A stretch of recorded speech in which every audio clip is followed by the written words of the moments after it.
Hey guys, I'm Brittany Yates and I am founder and CEO of The Grindhouse. So today I want to give you guys a behind the scenes look at a timeline on how and when The Grindhouse was founded. Believe it or not, the timeline goes back to 2010. I hope you enjoy. Hey guys, so in 2010, that's kind of where my journey began. I was in this local coffee shop that I had stumbled upon, and it was open 24 hours a day. And I was so amazed by the fact that it was open all day, so I could do my homework there, I could do work there, I could just go there to create and brainstorm. And so that's kind of where the idea of the Grindhouse came from. So in 2011, that's when I graduated with my undergrad degree. And in that time, that's when I really realized I really could do a coffee shop and afford people the same opportunities that I had with working at all hours of the night. It doesn't matter if I wanted to be there at 3 a.m. in the morning, I could. And so the idea of creating a space where creatives could come at any time to grab a cup of coffee or just be creative, that's when I was like, I know that I can do this. This is something that I want to do. Okay, so fast forward a little bit. 2013 gets here and I'm like, okay, well, I graduated in 2011. Maybe it's time for me to start house shopping. I go to a model home store, and one thing that stuck out to me at this model home was there was a designated seating area in this model home. It was a small round table, and it was four accent chairs around that table.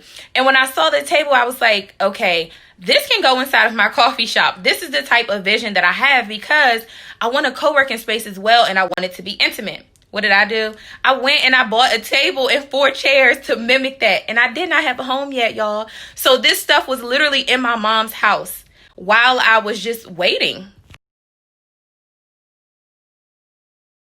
So now we're in 2015. So from 2013 to 2015, I had this small round table with these four accent chairs in my mom's house. Because remember, I did not have a house yet. I was looking, but I didn't have anything. But I knew that I wanted this, designated seating area in my house. So I went and bought the stuff. Anyway, from 2013 to 2015, it was just in my mom's house waiting for me to make a move. 2015, I rented a apartment and I brought that table and those four chairs to my apartment. And I set it up all nicely. I was like, okay, this is great. I bought some coffee supplies and I put the coffee supplies in the kitchen. But I set up that designated area.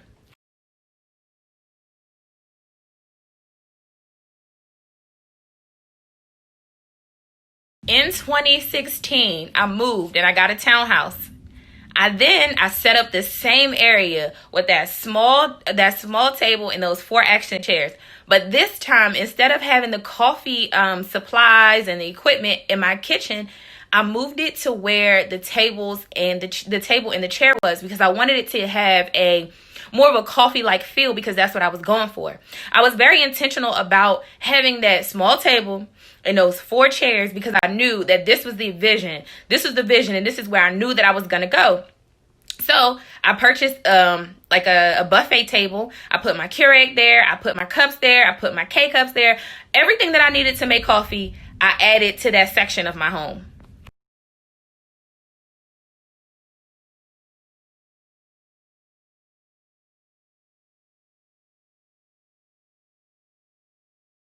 Okay, so in 2017, here's where I purchased my house. I purchased my home and I still have my same setup. I went from just having the table and the chairs to having the table, the chairs, and adding like a buffet table with all of my supplies to now I purchased my home. So, of course, I had to up it up a notch. I have my table, my chairs, my buffet table with all the supplies. I literally have a Keurig on every floor of my house, and I also have an espresso machine.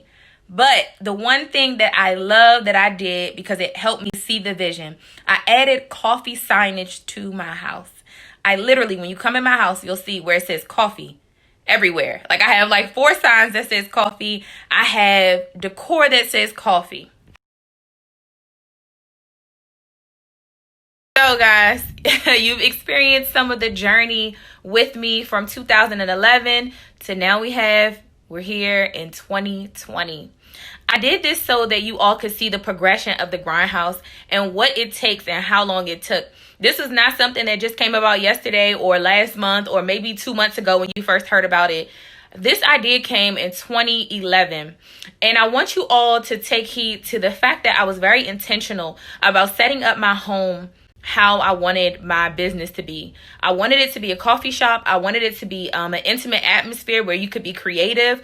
And so once I got the concept, I took the idea and I put the vision into action, into my own home. So every single day I was able to walk past that area and see what my dream would be and what it's become now.